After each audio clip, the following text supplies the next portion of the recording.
Sam and Ben Monthly Retro.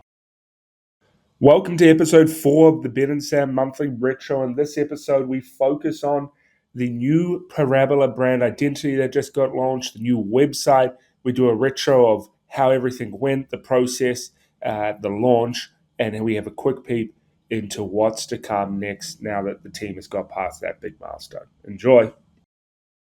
There we go. We're back. What a way to start the podcast. Ben's got a full set of hair that's hiding underneath us both losing our hair, and I think maybe Ben's lost most of it in the last 4 weeks. The website is live. Congrats, Ben.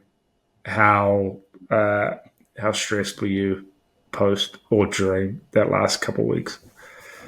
It's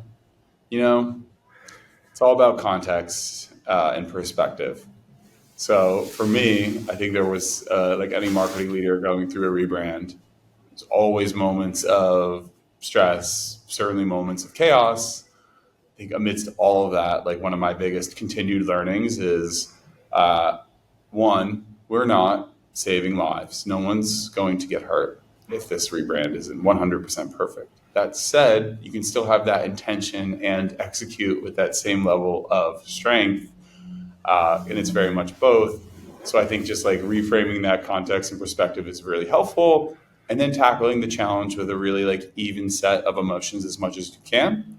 To answer your question more directly, there was a lot of moments of stress, but also we prepared really thoroughly. And I'm so fortunate to work with an amazing team that was super buttoned up. So I think most of those moments were mitigated. You crushed it. I love it. If you haven't checked it out, go have a look. Parabola.io.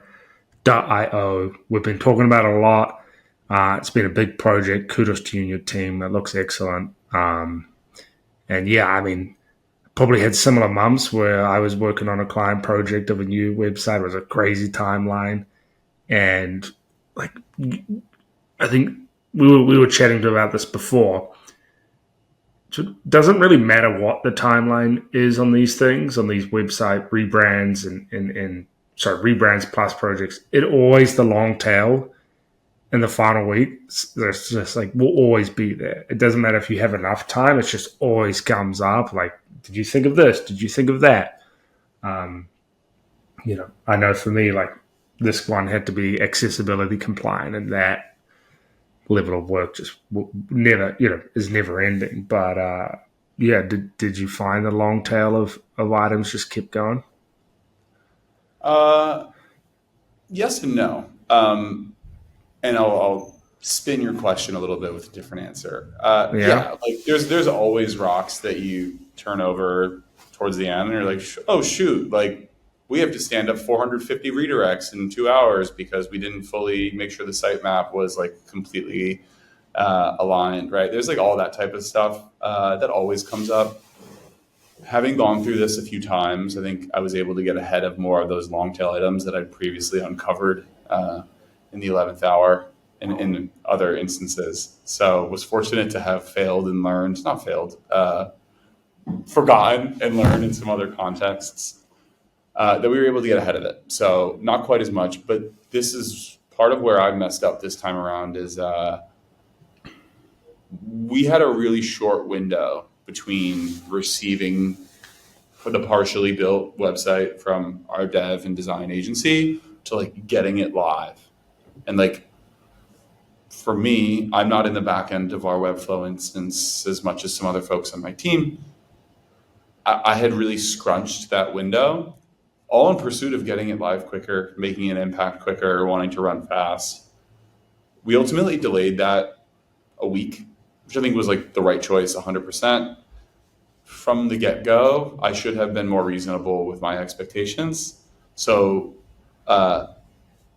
while we still like found those long tail items and a lot of those like came up and the Webflow is being weird and Google's not indexing properly and all that stuff, like that's going to happen. Just like know that that's going to happen no matter how prepared you think you are, and build in time for that. Your team will thank you. Your future self will also thank you too. So I think for me, I was a little bit not blinded, but just in the pursuit of speed and velocity, expecting that we could do things faster than we could. And in reality, that just is not always the case. And I would just give yourself that extra buffer regardless. Yeah, no, I agree. I think what the client in this case had a good way of framing it to us. They were like, "Oh, there goes Ben Slack." Sorry, I But got to turn that you off. can't be having that on, knowing how many Slacks you get. That's just going to be pinging You're definitely worse than the me. whole. I've seen your Slack instance. That thing is crazy. It gives me a headache. No, I got channels now, Sure. and I'm muting them. No, it was like here's Your like team must our know that. my team Why isn't does. Sam They're like responding? Oh, he's muted all his channels. me- Sorry. no, What were you saying? it's they know top priority. Only it filters via Sylvia to me, so Sure, there you I got a go. buffer. No, the way they framed it was like, hey, here's our like small internal live day as a team, and here's the buffer for like the wider group. And I thought it was a real helpful way of like, here's the challenging deadline, like we should meet this, and then if shit hits the fan, if there are things like if there are hold up, there is that buffer. So Totally.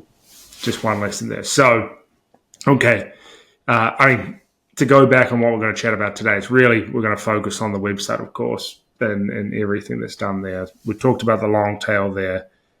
There's items that always going to pop up. Give yourself that buffer. But if you look back now, overall learnings, what would you have done different? Like if you had to write a notebook of for your next eventual brand and website launch, how would you approach it differently? Yeah. Um, Marketers, founders rebrand for the wrong, they're trying to solve the wrong problem. Or so they're solving the problem that they think they have with the wrong solution of a rebrand. Um, Rebrand is such an enigmatic term. There can be just some new design elements. There can be a completely new website. There can be completely new messaging and a new website, and anywhere and everywhere in between. Um, the first and largest challenge that we needed to solve was not a design issue. It was not a core like creative issue. It was more a language issue. Um, we have really amazing customers. A lot of them follow the same patterns and solve the same challenges with Parabola, but we had trouble defining that in one sentence, nevertheless a paragraph, nevertheless an elevator pitch in a consistent and uniform way that could then have long tail variations for different ICP types. In our project, our agency spent significant time immersing themselves in our world, but our world is nuanced and unique, and like we know our world best. So as the project progressed and we were building out the website, we had some messaging sets that we used as like prerequisite information to build our website off of. When push came to shove, as we looked at the website and had to really grapple with those decisions we made, we were all looking at each other like, this doesn't feel totally right to us. Like it's not for whatever reason. And the real difference maker there was we just leaned further and further into solving that biggest problem, not just trying to cover it up with amazing design, but like, what is the language? Who are we? Are we a category? Are we not? Where are we going to draw that line in the sand? And I'm really happy where we landed. But I think if I was doing it over again, I might have spent more time in the beginning trying to make sure that we aligned on that centralized place. That said, easier said than done. Like sometimes you have to go through the process of figuring out what you don't like to land somewhere that you do. So that was definitely one learning. Second learning is just like, I think going back to our first convo, timelines, especially with these types of projects. Like I like to believe I'm a thorough, buttoned up project manager on this type of BC project, but like shit's always going to come up, right? And so I think being realistic with yourself, with your team, with the company on that expectation was also a big learning for me and team.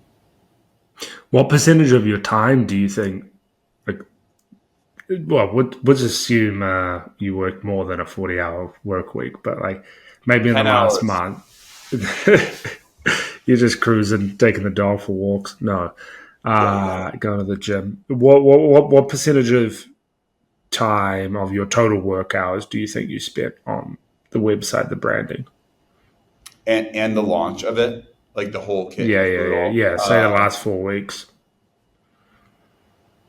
60 to 70% of my time.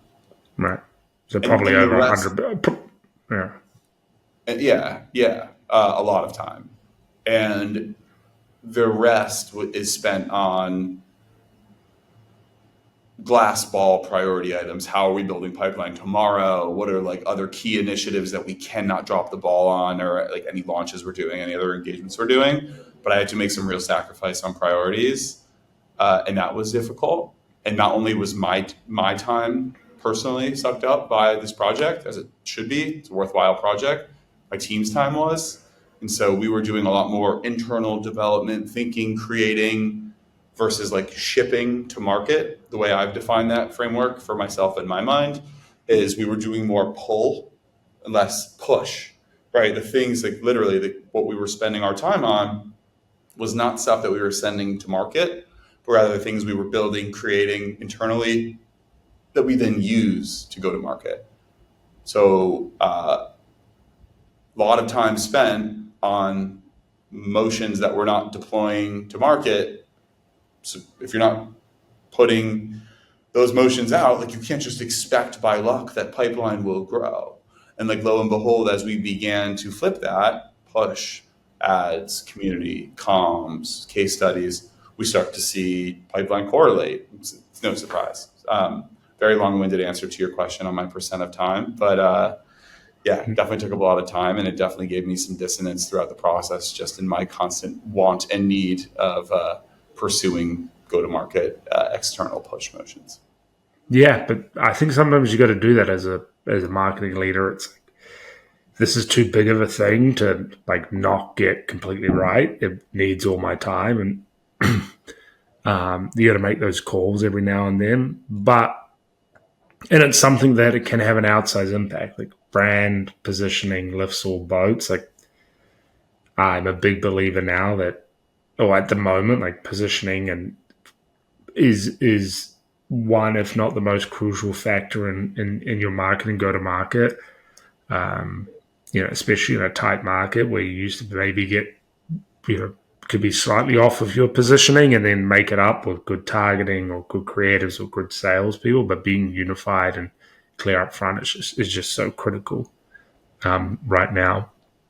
And so you talked a little bit about it just then, about the activation of it, and were you happy with how that went down? What was like the reception externally? Was there anything from the launch that was quantifiable? You don't have to give me numbers, but of course. But yeah, talk to me about the launch.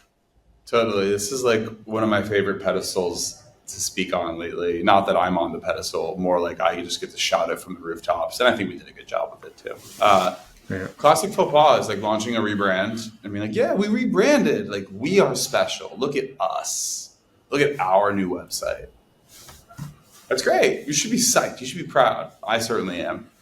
But the question as a marketer you should be asking yourself is, why does this matter for your customers and your prospects? Like, what's changed for them besides a little bit more clarity and a website that's a little bit more navigable and fun to look at?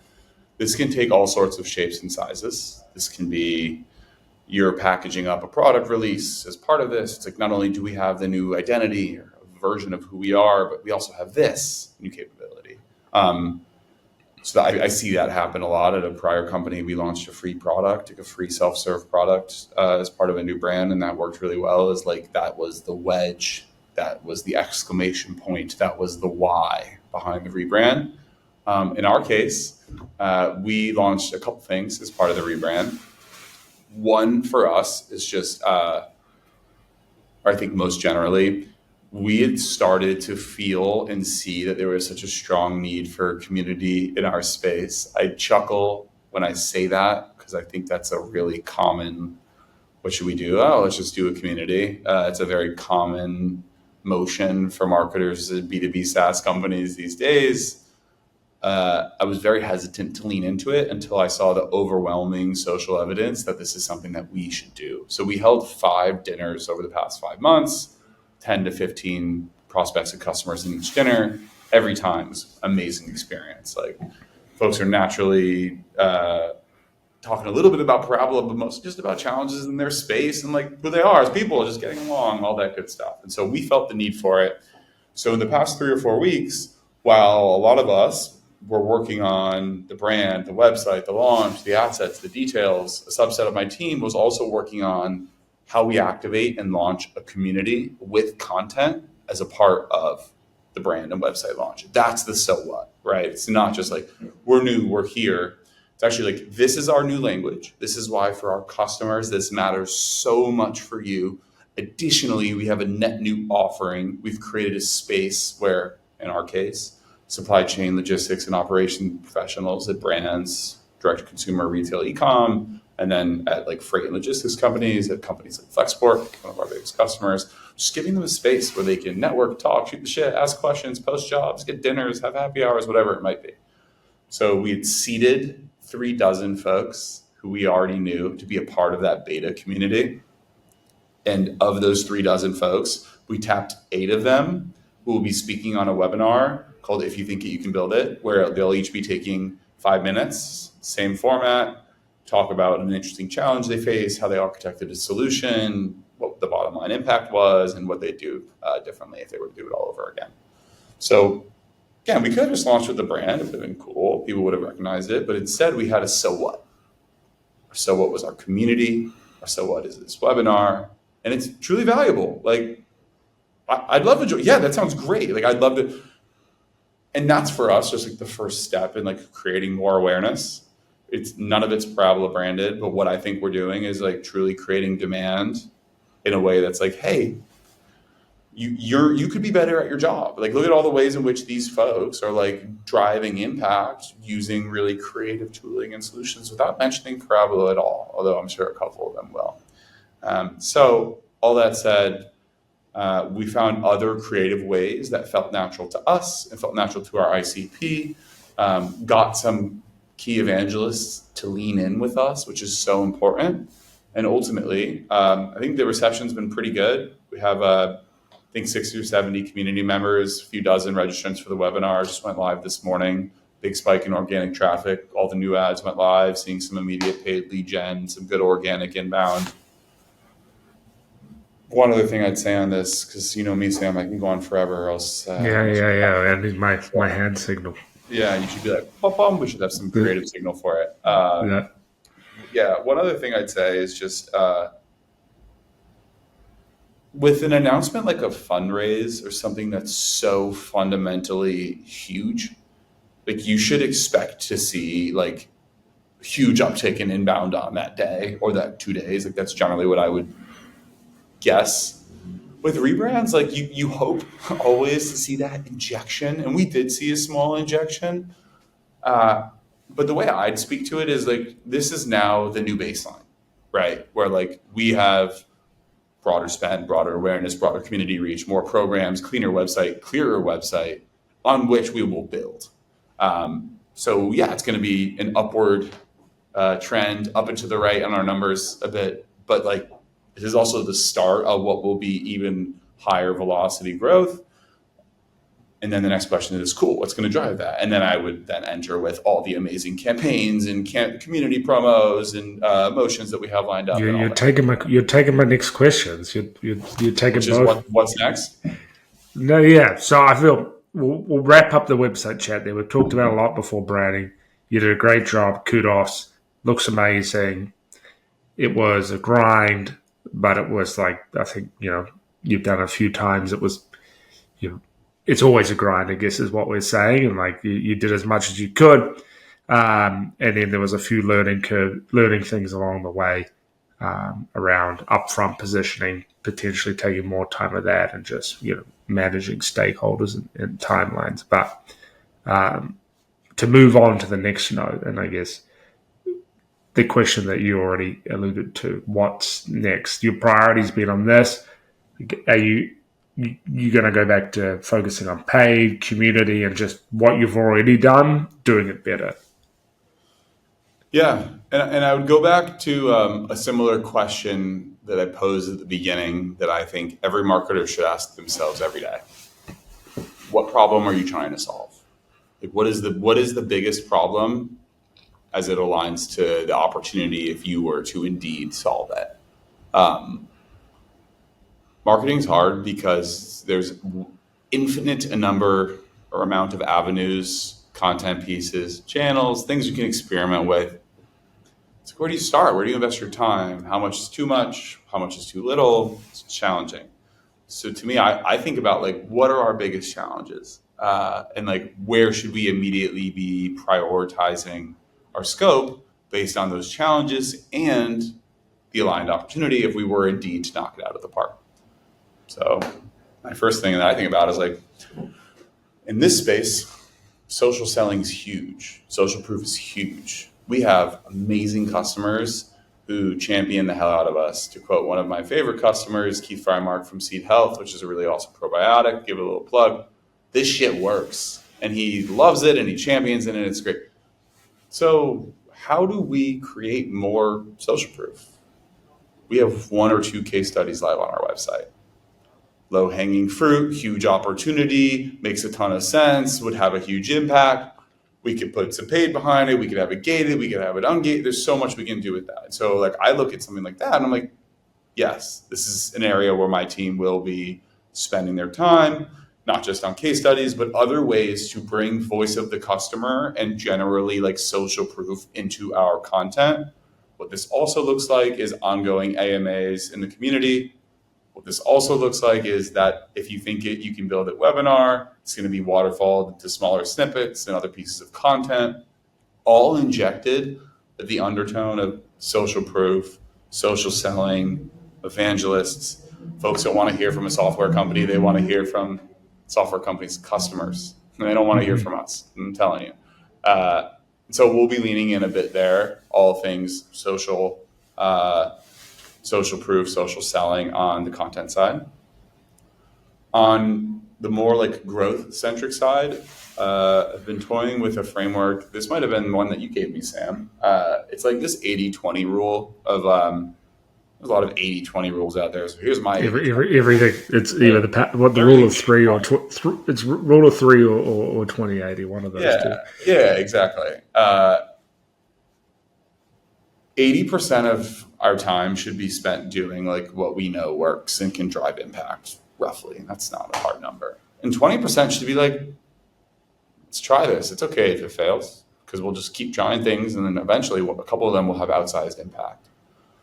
So paid works for us. Like it's taken some time, but like we just had an awesome cold paid lead come in through one of our new ad campaigns.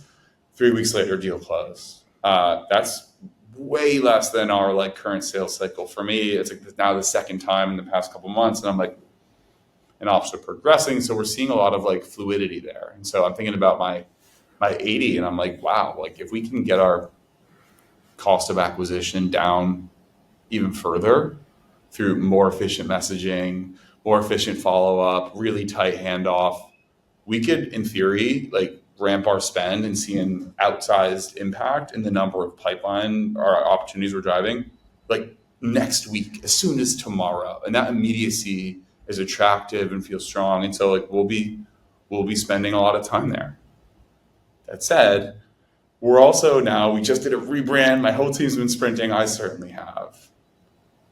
So it's also a really natural opportunity to take a step back, grab a coffee with your teammate and be like, you know, like let's think about like other things that we haven't tried or we've been wanting to try, and let's put them on our wish list and let's like slowly but surely test different tactics, campaigns, channels, and see how it works. And so that's the 20. So holistically, like what I'm seeing and feeling post rebrand is we've got to lean into what works and what we know works, but we also have to leave room for testing other creative avenues so that we can continue to build out other channels or content pieces or motions that work for us and not feel, like there's only 1 or 2 that we know we can rely on. No, I love it. I mean, social selling, that's why I had this podcast with you, so you can... I'm not selling shit for you, Sam. I don't know what you're talking about. You're inadvertently selling out by branding with you. No, I'm joking. But yeah, I mean, if your customers can tell your story, it's always going to resonate more. Like, it's funny, I actually had an example today, a new client and our creative team. I was like, brainstorm ideas, and the ideas weren't quite there. It was quite a technical product. And then they went to the website and they'd looked at it and they'd done their research, and like people just didn't get it. And I was like, read the case studies and come back and tell me like if you can get it. They read it, they understood it, they come up with much better creatives. Like it's always the piece of content on the side. If you're like, what do they actually do?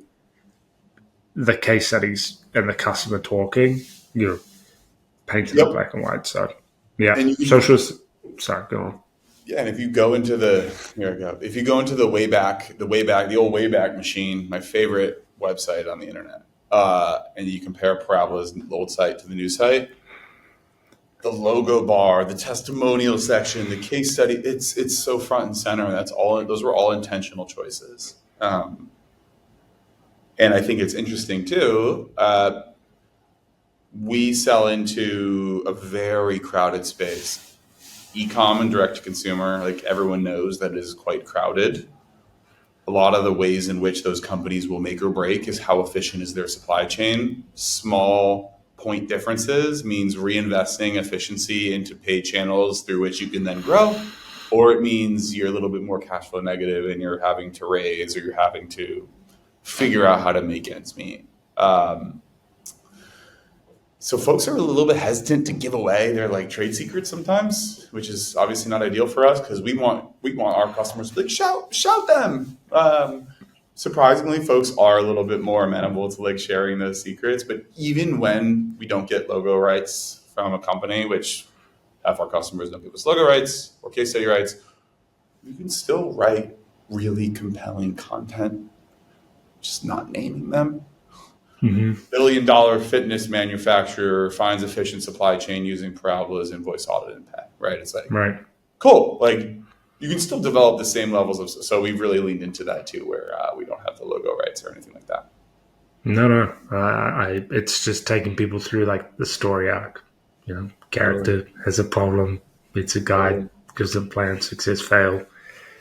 If you can't have the actual name, then just tell that story. Okay, so priority one post-launch, we've got social selling, then the distribution of that via community, content, maybe a bit of paid amplification, and then, doubling down on paid in itself. It's been working well. Can we make that consistent? Can we scale it? And then, testing, like the 20/80 or the 90/10 rule, like the way I always think about it. If you've got X campaigns that work, they have a natural ceiling. And you can only grow if you start planting more trees that can grow there. And that takes time. And so if you don't do the testing when things are good or before you need it, it's pretty hard to turn up a campaign out of the blue. But yeah. And I was so anxious to build a forest that I tried planting all the trees at once. And I'll tell you what, there was not enough water to go around. Nevertheless, enough soil, come on. The truth is though, if you understand your environment and your climate, you'll learn like how many trees you can plant at once successfully. And I think like any gardening project, there's learnings. And so for us, I think we're also rapidly always learning, but I've figured out a little bit more like how many trees we can plant in how many areas of our garden or forest at one time without like having them suck the life from the others. And there's plenty of water and fertilizer to go around ultimately. So I think we're finding that balance, but it's also for any other marketers that are trying to figure out that balance, just know that it's totally natural and something that I think a lot of marketers, especially first time heads or VPs of marketing, certainly go through and experience.